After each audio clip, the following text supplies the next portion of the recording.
Operation Mount Hope Free, the Pentagon got the Soviet Union's best helicopter in the dead of night. Toyota War in 1987. During the so-called Toyota War in 1987, forces loyal to Chadian President Hissene Habre fought the Libyan army, and won. Chadian troops launched a deadly offensive on the city of Fada in early January 1987, killing 784 Libyan troops and taking 6 SF-260 light strike planes, 1 Mi-25 gunship, 13 T-55 tanks, 118 BMP-1 armored vehicles, 1 P-15 divided by flat-face radar, and 81 infantry were deployed. In addition, on January 4th and 5, the Chadians shot down a Mi-25 and a MiG-23. All of that captured gear offered a possible intelligence boon for the US. When the battle stopped, the Pentagon went shopping in Chad. Following Fada's fall, Libyan strongman Muammar Gaddafi ordered the mobilization of the reserves and the deployment of extra soldiers to Chad. More than 4,000 troops concentrated in the Wadi Doum area alone, where they built an elaborate system of all-round and in-depth defenses to protect the airbase that sometimes accommodated up to 20 Libyan aircraft and helicopters on a temporary basis.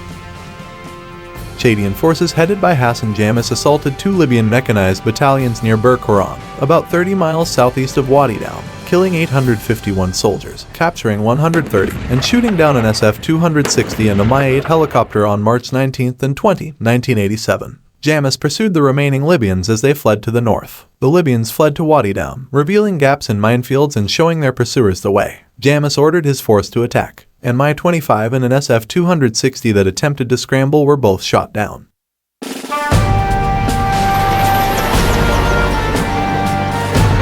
Wadi Doum became a synonym for Libya's military catastrophe in Chad. 1,269 Libyan army troops died and 438, including Zone Commander Khalifa Haftar, were captured.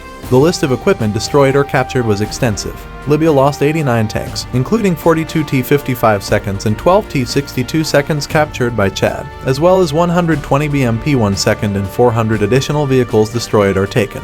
Libya also lost 11 Leaders 39 jet trainers, 12 SF-260 seconds, 2 and 26 transports, 4 Mi-25 seconds, 5 Mi-8 seconds, 2 SA-6 air defense missile launchers, 2 ZSU-20-4 seconds, and massive fuel, water, and ammunition supplies. The Chadians liberated Faya Largeau without any fighting on March 27th, announcing to Kebra 3 days later. The fall of Wadi Doum and Faya Largeau not only caused another shock in Tripoli, but an outright outcry from Moscow, which demanded that the Libyans destroy as much of their abandoned equipment as possible.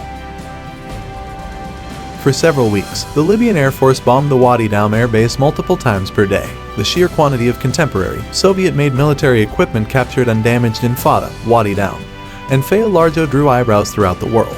As soon as Libyan airstrikes ceased, the Americans launched an operation with the aim of extracting captured L-39 seconds. This task was accomplished by technicians who deployed to Wadi Doum on a U.S. Air Force C-130 on May 6, 1987. They dismantled 7 jets and loaded them onto the C-130 for transport to N'Djamena, one by one, every day over the following week.